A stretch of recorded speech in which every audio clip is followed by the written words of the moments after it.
Hello.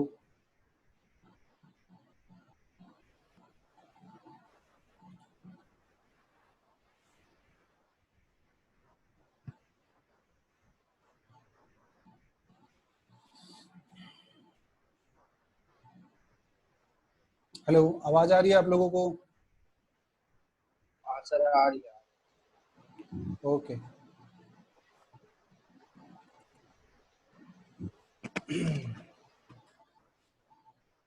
और screen दिखाई दे रही है जिसपे इकोनॉमिक्स लिखा हुआ है? Is it visible to you?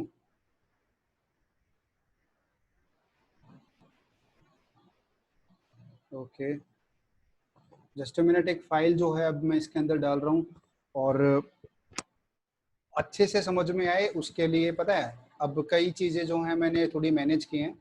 जैसे कि व्हाइट बोर्ड जो तुम्हारे सामने दिख रहा है इसे कहते हैं वन नोट। और अभी क्योंकि शायद तुम्हारी है ना समर वेकेशन होंगी तो मैं तुम लोगों को ये चीजें सिखाऊंगा जो घर पे बैठे हैं कि इन चीजों को कैसे यूज करते हैं। अभी जैसे तुम कॉमर्स वाले हो तो तुम लोगों को है ना टेक्निकली स्ट्रांग होना बहुत जरूरी है भाई। कल को तुम कुछ सॉफ्टवेयर है वो तुम्हारी कंपनी तुम्हें कहेगी कि ये सॉफ्टवेयर भैया सीख के आओ तभी हम तुम्हें कंपनी में जगह देंगे। ठीक है। तो जिसमें होता है एक ERP software, entity relationship project का एक सॉफ्टवेयर होता है जिसमें बार चार्ट, चार्ट ग्राफ ये सब बनते हैं। तो वो जब चीजें आएंगी मैं तुम लोगों को बताता जाऊंगा। ठीक है भाई।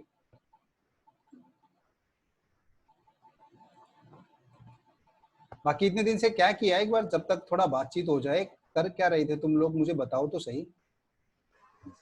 कुछ नहीं कर रहे थे सर, घर पे खाली बैठे थे। अच्छा अच्छा। देखो बात ऐसी है दोस्तों, तुम दोनों से बात कर रहा हूँ मैं और ये रिकॉर्डिंग भी है तो मैं सबसे ही बात करूंगा जब मैं इसे यूट्यूब पे डालूंगा कि फिलहाल जून में तो समर वेकेशन हो जाएंगी, मतलब वैसे भी छुट्टियां ही चल रही हैं। जून के बाद अगर जुलाई में थोड़ा बहुत ऐसा लगा कि हाँ हालत ठीक है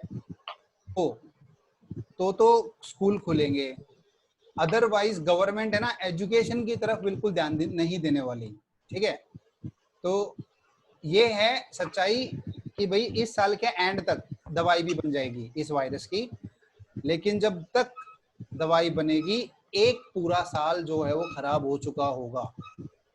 ठीक है। तो ऐसे में भैया सर एनडीए का क्या प्रॉब्लम होगा एज वेज में? तो एनडीए की बेटा एज वेज में तो कोई प्रॉब्लम नहीं आएगी, लेकिन जो मौके मिलेंगे ना वो तुम्हें यहीं पे मिलेंगे। मतलब तो तुम्हें ये ना 11th क्लास के पेपर साल देने होंगे। ऐसा नहीं होगा कि सीबीएसई ये कहेगा भैया वायरस था इसलिए चलो अगले साल करवा दो पेपर या फिर एक साल बच्चों का ड्रॉप दिखा दो। ऐसा कभी नहीं हो सकता। ठीक है। क्योंकि बहुत से स्कूल हैं गुड़गांव के अंदर ही हैं बहुत से स्कूल जिन लोगों ने फीस वगैरह सब लेनी स्टार्ट कर दी है प्रॉपर ढंग से। तुम लोग जानते होंगे अपने पास एक अंकुश लड़का आता था 11th। हाँ सर। अंकुश की क्लासेस चल रही हैं, वो ऑनलाइन मेरे से पढ़ भी रहा है। 2 दिन उसके टेस्ट थे, कल ऑनलाइन टेस्ट होते थे, ऑब्जेक्टिव उसके टेस्ट हुए थे। मैंने उसमें भी उसकी हेल्प की थी।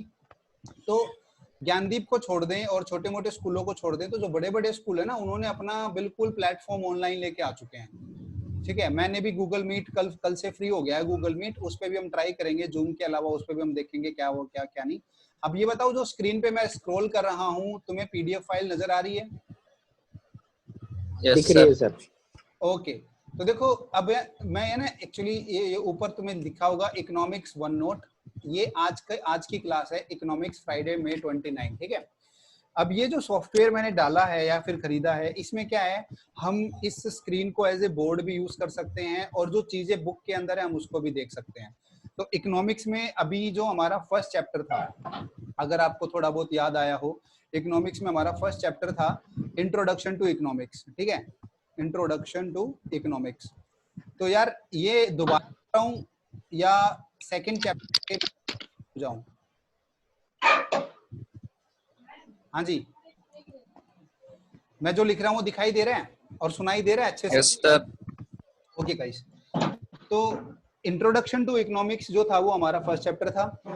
होप अगर नहीं आता ना मुझसे पूछ लेना। अभी मैं आज जो स्टार्ट कर रहा हूँ और मैंने है ना ये भी मैंने स्टार्ट करवा दिया था। और अब से ये जो क्लासेस हैं कुछ इस प्रकार से रहेगी। आज क्या डे है? Today is Friday. तो गाइस MWF ये जो 3 दिन है इस दिन मैं आप लोगों को लूंगा इकोनॉमिक्स की क्लास। ठीक है। जो अपना टीटीएस में हम करेंगे मैथ्स, और क्योंकि मैथ्स के लिए अभी मैं ही अवेलेबल हूँ, सर जो है अभी आए नहीं है, 1 जून के बाद आएंगे, तो वो ले लिया करेंगे। तब तक आप मुझसे मैथ्स पढ़ो, 11वीं क्लास का मैथ्स स्टार्ट करते हैं, और इससे थोड़ा सा है ना हमें एनडीए में हेल्प मिलेगी, और इससे जो थोड़ा सा हमें सीएस में हेल्प मिलेगी। ठीक है, तो ये दोनों ही सब्जेक्ट हमारे लिए इंपॉर्टेंट है। बट तुम दोनों से रिक्वेस्ट है, अपने जो बच्चे हैं, जो अपने बच्चे हैं, कम से कम उनको तो जोड़ के कहो कि सालों आ जाओ, क्लासेस स्टार्ट हो चुकी है। ठीक है, चलो भाई, आज हम हमारा सेकंड चैप्टर स्टार्ट करते हैं। सेकंड चैप्टर है थ्योरी ऑफ कंज्यूमर बिहेवियर। इसको अपना जहां भी तुमने नोटबुक है उसको टाइटल बना लो, थ्योरी ऑफ कंज्यूमर बिहेवियर। बना नोटबुक में लिख लिया? बना लिया सर। हाँ सर। और एक बात और भाई, तुम कैसा पढ़ रहे हो नहीं, इसके लिए मैं अब ऑनलाइन टेस्ट लिया करूंगा। अच्छा, ऑनलाइन टेस्ट देखो, बहुत ही इंपॉर्टेंट एक चीज मैंने मिल गई है, 45 मिनट का ऑनलाइन टेस्ट होगा, जिसमें क्लॉक चलेगी, यानी कि जैसे ही तुम उस लिंक पे क्लिक करोगे ना, टेस्ट ओपन हो जाएगा, और जैसे ही टेस्ट ओपन हो जाएगा ऊपर 45 मिनट का टाइम चलेगा अपने आप, ताकि तुम जल्दी जल्दी जल्दी जल्दी सवाल को कर दो। 45 मिनट खत्म होने के बाद वो जो लिंक है वो इनएक्टिव हो जाएगा, और उसका जो भी तुमने आंसर लगाए ना वो मेरे पास सबमिट हो जाएंगे। ठीक है, तो ये चीज हो गई है स्टार्ट। हर हफ्ते ये टेस्ट होगा, हर 1 वीक में ये टेस्ट होगा, और ये चीज मैंने परचेज अपनी एकेडमी के लिए भी, मतलब जब हम एकेडमी में मिलेंगे तो ये चीज बहुत अच्छी आ गई है अपने पास, और काफी चीजें आ गई हैं, तो अब मजा आएगा पढ़ने के अंदर। तो स्टार्ट करते हैं थ्योरी ऑफ कंज्यूमर बिहेवियर से। तो देखो, कंज्यूमर बिहेवियर, कंज्यूमर कौन होता है? ग्राहक होता है, ठीक है ना, ग्राहक। और उसका बिहेवियर यानी कि उसका जो व्यवहार है किस चीज के प्रति, जो वो चीज खरीद रहा है, ठीक है ना, उसके प्रति उसका कैसा बिहेवियर है, हम इस चीज को पढ़ेंगे। ये बात समझ में आ गई? क्या पढ़ने वाले इसके अंदर? हमारे जो कंज्यूमर हैं उसका बिहेवियर क्या होगा किसी चीज को खरीदते टाइम। ठीक है,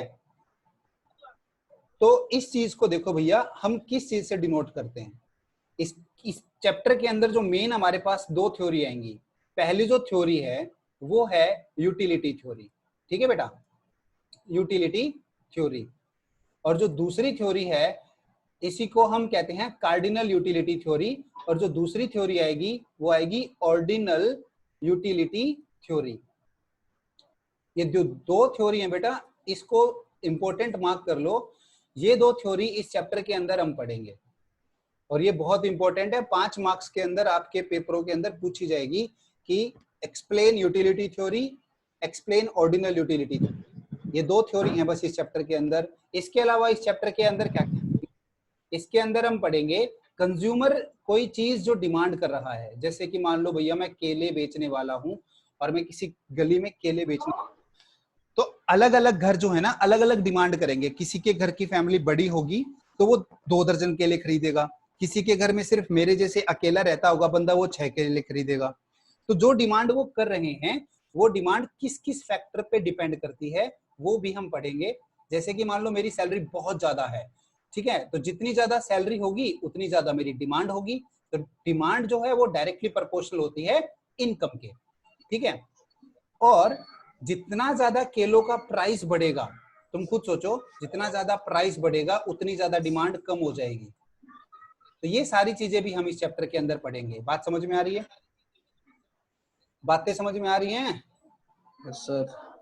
ओके, तो ये यस सर। Yes sir. के अंदर हम पढ़ने जा रहे हैं बच्चा। अब हम स्टार्ट कर रहे हैं हमारा chapter, that is theory of consumer behaviour. तो देखिए, कंज्यूमर बिहेवियर के अंदर सबसे पहले हमें इस वर्ड का मीनिंग समझना जरूरी है, व्हाट इज यूटिलिटी। ठीक है, तो ये पहला ही क्वेश्चन है जो तुम डाल सकते हो अपने अभी नोटबुक के अंदर, what is utility, what is utility. ठीक है, तो इसका आंसर क्या हो होगा? गया सर। ठीक है, यूटिलिटी इज या यूटिलिटी ऑफ ए कॉमोडिटी, ऐसे लिखो। देखो मैं यहाँ पे आपको अंडरलाइन कर रहा हूं, यूटिलिटी ऑफ ए कॉमोडिटी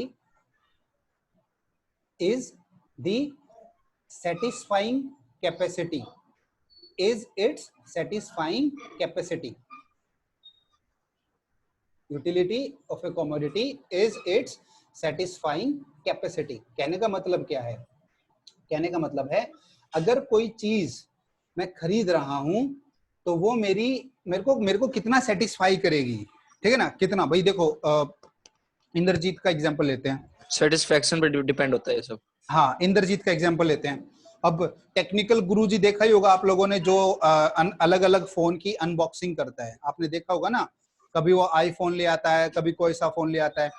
तो उसके पास इतने सारे फोन हैं और मैं कहूं ले भाई नोकिया 1300 ले ले, तो उसके लिए वो कैसा होगा, कचरे जैसा होगा ना, क्योंकि उसके लिए उस बेकार होगा, क्योंकि वो फोन ऑलरेडी इतने सारे फोन लेके बैठा है, तो वो नोकिया 1300 का करेगा क्या। हाँ एक ही है।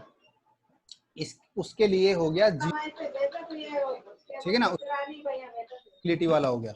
लेकिन अगर मैं कहता हूं, इंद्रजीत का भी एग्जांपल लेते हैं। इंद्रजीत ले बेटा ये है लेटेस्ट आईफोन, तो इंद्रजीत और सेटिस्फाइंग पावर इसकी सबसे ज्यादा होगी, फोन की सबसे ज्यादा होगी, क्योंकि इसके पास अभी तक छोटा फोन था, अब एकदम से इसके पास आईफोन है, तो ये बहुत खुश होगा। तो उसकी यूटिलिटी ज्यादा होगी इंद्रजीत के लिए। बात समझ में आ रही है। तो यूटिलिटी क्या है, कमोडिटी की सेटिस्फाइंग कैपेसिटी है कि नीड कितनी सेटिस्फाई हो रही है। ये बैकग्राउंड म्यूजिक प्लीज बंद करें, मतलब आवाज़ बंद कर लें, क्लास में थोड़ा सा डिस्टरबेंस हो रही है, रिकॉर्डिंग हो रही है साथ के साथ। तो पहले तो हमें ये समझना होगा, यहां पर हमें लिखना होगा कैरेक्टरिस्टिक्स ऑफ यूटिलिटी। हेडिंग डाल लीजिए characteristics of utility. What are the characteristics of utility. तो सबसे पहला पॉइंट हम यहाँ पे डालेंगे बच्चों कि utility is subjective in nature. Utility is subjective in nature. ना सब्जेक्टिव का मतलब क्या है? इसका मतलब क्या होता है? हाँ मैं वही तो बता रहा हूँ। सब्जेक्टिव का मतलब होता है जिसको बेटा हम न्यूमेरिक वैल्यू में मेजर नहीं कर सकते। न्यूमेरिक वैल्यू मतलब क्या होती है, जैसे मैं कहता हूँ भाई करण तेरे को ये गाड़ी मैं दे रहा हूँ, ठीक है, अब तू मुझे ये बता तेरे को कितनी खुशी हुई, तो तू क्या कहेगा, सर बहुत ज्यादा। मैं ज्यादा नहीं, मुझे मेजर करके बता, नंबर में बता, 5 किलो 10 किलो 20 किलो कितनी खुशी हुई। सर वो कैसे बता सकता हूँ, वो तो मेरे अंदर है, मैं कैसे बताऊं। फीलिंग्स मेजर नहीं है सर। एग्जैक्टली जैसे हम फीलिंग्स को मेजर नहीं कर सकते न्यूमेरिकली, वैसे ही यूटिलिटी को हम मेजर नहीं कर सकते न्यूमेरिकली। ठीक है ना, बात समझ में आ गई। It is a subjective in nature. बात समझ में आ गई। और इसका एक और मीनिंग है कि एक ही चीज की, मान लो कोई वन कमोडिटी थी, कोई एक गुड्स था, कोई एक सामान था, उसकी यूटिलिटी दो अलग अलग इंसानों के लिए अलग अलग हो सकती है। भैया करण को किसी चीज के प्रति अलग प्यार होगा, इंद्रजीत को किसी चीज के प्रति अलग प्यार होगा, है ना। करण को कैटरीना अच्छी लगती होगी, इंद्रजीत को नहीं सर, दोनों सेम चीज है। अच्छा अच्छा चलो भाई सेम चीज चाहिए हम लोगों को। वही चाहिए वही। अच्छा अच्छा चलो, तुम दोनों अलग कैटेगरी में डाल देता हूँ मैं। ओम को एग्जाम्पल ठोक देता हूँ, ठीक है।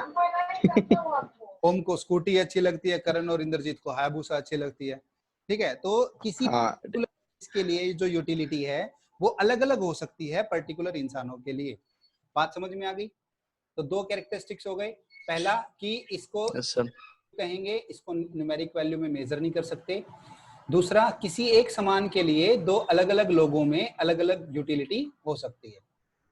ये बात समझ में आ गई। सर दूसरा पॉइंट कैसे लिखें? दूसरा पॉइंट लिखोगे, for a same commodity, for a same commodity two persons have different utility. For a same commodity two persons may have, may लिखना बेटा, क्योंकि अभी तुमने कहा ना तुम्हारी तो सर एक जैसी है, तो may have different utility. Okay, बात समझ में आ रही है।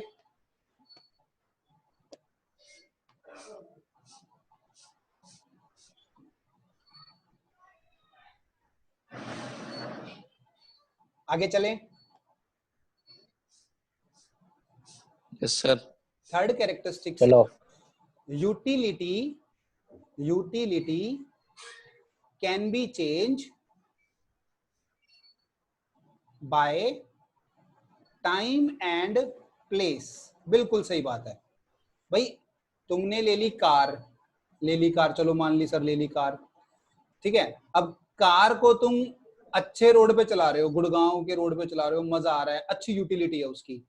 फिर मैं बोलता हूँ इसी कार को ले जाओ खेतों में, ठीक है ना, जहाँ रोड नहीं है, बिल्कुल दलदल है, खराब रास्ता है, और तुम कचाकच अपनी लैम्बोर्गिनी को खेतों में दौड़ा रहे हो, कैसा लगेगा ना?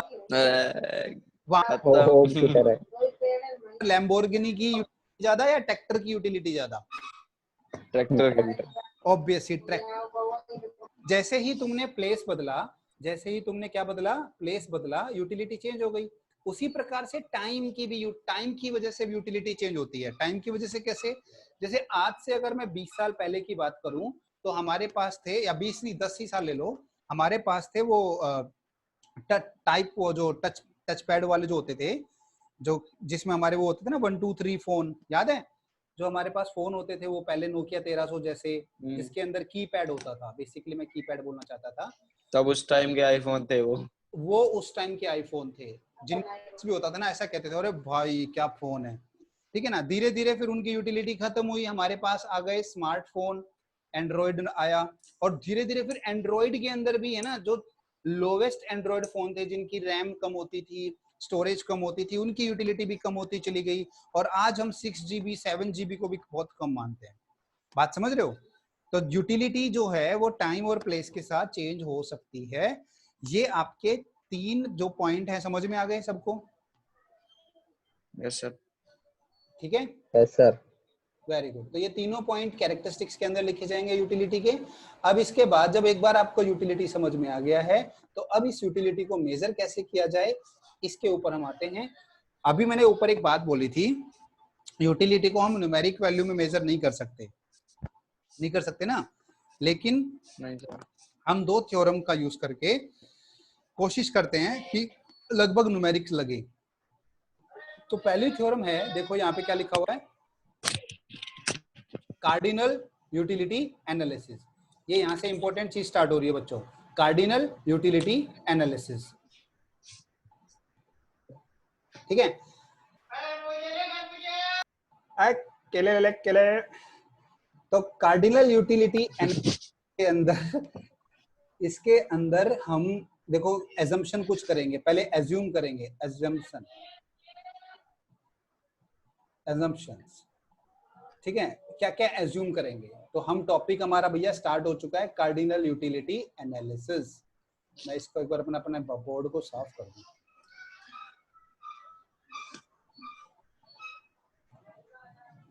मस्त सॉफ्टवेयर है ना? मस्त सर। ये हमारा व्हाइट बोर्ड से भी अच्छा है, हम अपने कलर्स को भी चेंज कर सकते हैं अंदर। स्क्रीन और लगवा लो सर, मैं तो कहता हूँ सीधी। स्क्रीन लगेगी बेटा सब कुछ। जब मुझे वहां पे स्क्रीन ही लगेगी। मैं एक्चुअली उसको बिल्कुल स्मार्ट बना दूंगा, क्योंकि अब है ना, हमें एक शिक्षा मिल चुकी है कि भैया तैयार रहो आगे के लिए। देखो हम प्लान कर रहे थे जब हमारी क्लास थी, उस टाइम का भी डर नहीं था, और हम प्लान कर रहे थे ना स्मार्ट स्क्रीन ये वो। भैया अगर उस टाइम थोड़ा सा वहां पे फोकस करके लगा देते तो आज कुछ बात ही कुछ और होती। मैं अपने चुपचाप अकेडमी में ताला लगा के तुम लोगों को वहीं से पढ़ा रहा होता। चलो कोई नहीं, 1 जून को नहीं सर, हम भी हेल्प करेंगे। इंद्रजीत की 2 किडनी बेच दूंगा मैं। अरे कोई भाई एक छोड़ दियो यार, एक छोड़ दियो, एक ले लियो। की किडनी में एक में ऐसे ही, ठीक है। चलो अब हम पढ़ रहे हैं कार्डिनल यूटिलिटी थ्योरम, ठीक है। तो इसके अंदर पहले तो हम पढ़ेंगे अजम्पशन, कि क्या क्या एज्यूम किया था जब ये कार्डिनल यूटिलिटी थ्योरम बनी थी। तो पहला एजम्पशन लिख लो, it assume that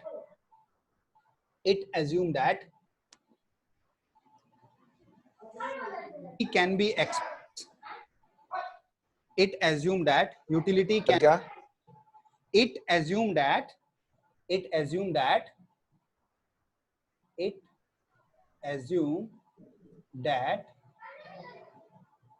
utility can be expressed in terms of numbers. ये हमारी बात को ना कॉन्ट्राडिक्टरी लेके जा रहा है, नंबर्स कि नंबर में हम इसको एक्सप्रेस कर सकते हैं।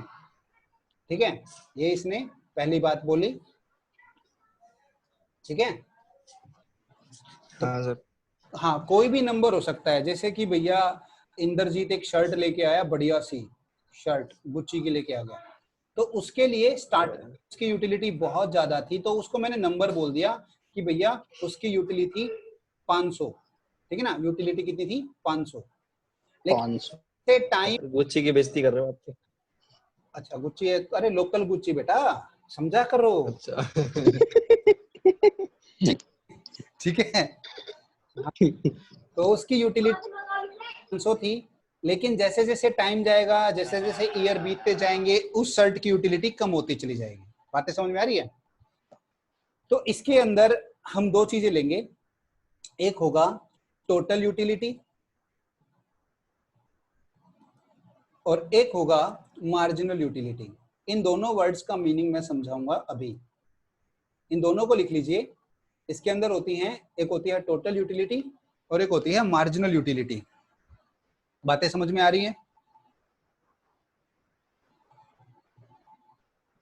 सर आ रही है। ओके, सो पहले तो आप समझिए व्हाट इज टोटल यूटिलिटी, पहले आप इसको समझिए। ठीक है, आइए इसको मैं समझाता हूं एक टेबल से। तो देखिए ये टेबल सबको दिखाई दे रही है, मैं इसको थोड़ा जूम कर सकता हूं।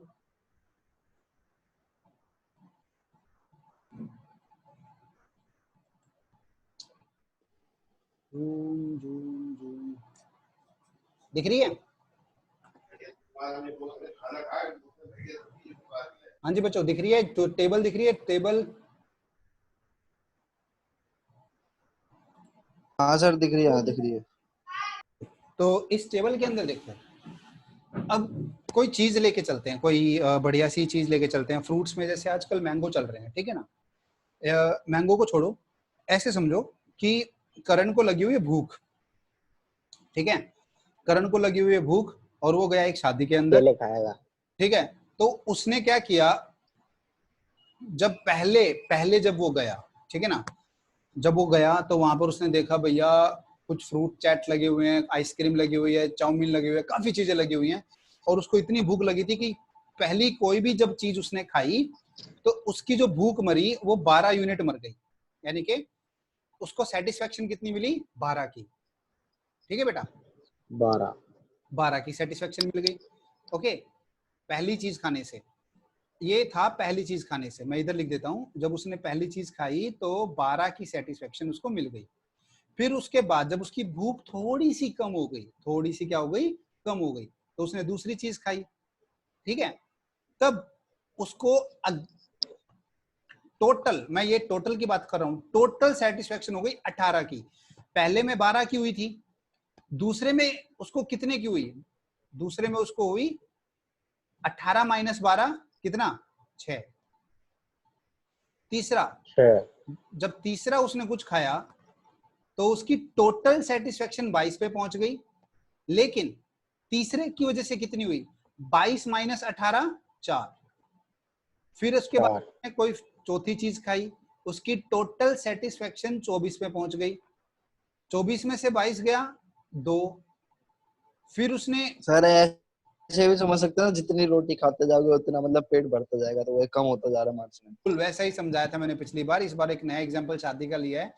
अगली बार उसकी सेटिस्फेक्शन लेवल उतनी ही रही, मतलब पहले स्टॉल पे कुछ खा के आया, दूसरे स्टॉल पे कुछ खा के आया, तीसरे पे आया, चौथे पे आया, पांचवे में उसका पेट बोला, ओ भाई बस कर, पेट हूं मैं, हैं तबला नहीं जो बजाता ही जा रहा है।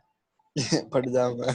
24 पे आके उसकी रुक गई, यानी कि जब वो 5वें स्टॉल पे गया उसको वहां पर बिल्कुल मजा नहीं आया, बस वो टाइम पास के लिए खा रहा है, बस ये खा रहा है क्योंकि फ्री में मिल रहा है। ठीक है ना, अब क्योंकि फ्री में मिल रहा है तो छोड़ना, पेट की कौन सुनता है, इनो खा ले। ओम है ओम।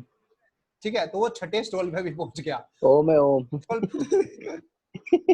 स्टॉल पे देखना क्या हो रहा है, 24 तक सेटिस्फेक्शन लेवल पहुंच गया था, वो वापस किस पे पहुंच गया, 22 पे, क्योंकि अब तो भैया गैस बननी स्टार्ट हो 22 पे। तो अब अगर मैं 22 में से 24 माइनस तो देखो यहाँ पर मैं लिखूंगा -2। देखो ये मैं इन सर्कल कर रहा हूँ, माइनस। ये माइनस नहीं है, ये जो मैं लगा रखे हैं ये माइनस नहीं है, सिर्फ माइनस इसी के साथ है। माइनस कैसे आया? क्योंकि 22 में से हमने 24 को माइनस किया। यहाँ 0 कैसे आया?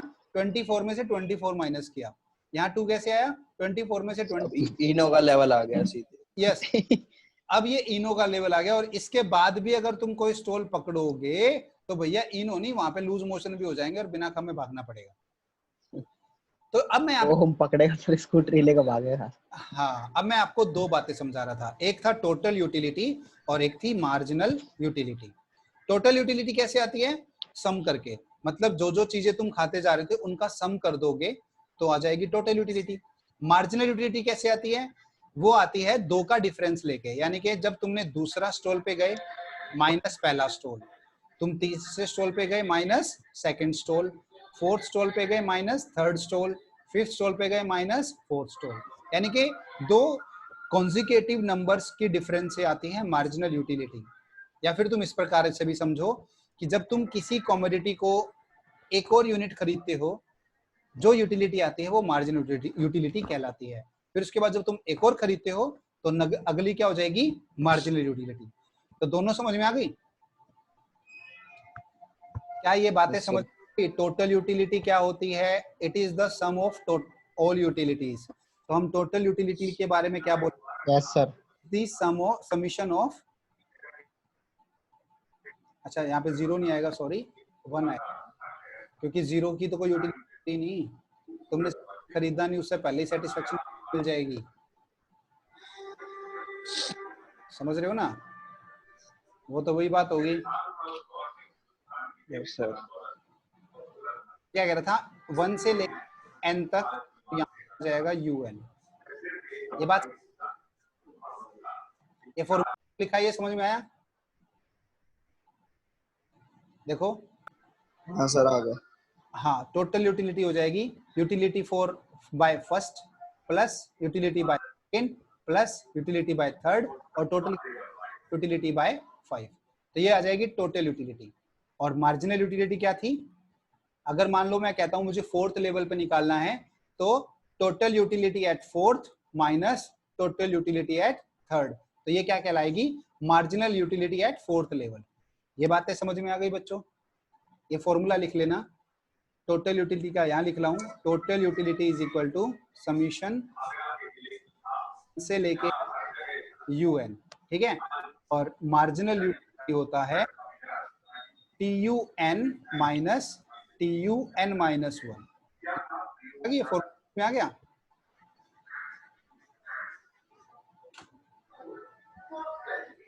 हाँ जी, समझ में आ गए हो क्या? आ गया सर। आ गया सर, आ गया। Very good. तब और ठीक है, ग्राफ देखिएगा, इस ग्राफ कैसा होगा?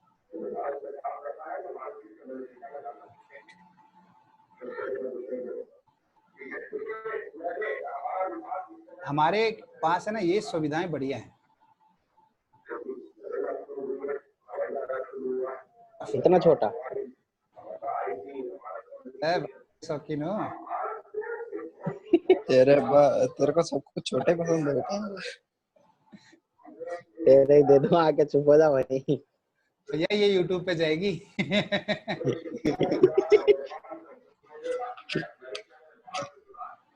यूट्यूब वाले ही बोलेंगे इसको भी डिलीट करो, कैरी किधर है। तो गाइस देखो, यहाँ पर ये है y, ये है x एक्सिस, ठीक है? एक्सिस ले रहे हैं। और अरे भाई साहब, ये तो क्लास का खत्म होने का टाइम हो गया। चलो 10 मिनट्स हैं, एक बार जल्दी से हम इस ग्राफ को और समझते हैं। तो ग्राफ में ये वाला ग्राफ बना रहा हूँ, इस वन, ठीक है? ग्राफ है, ठीक है सर। ग्राफ है यूटिलिटी, यानी कि y एक्सिस जाएगी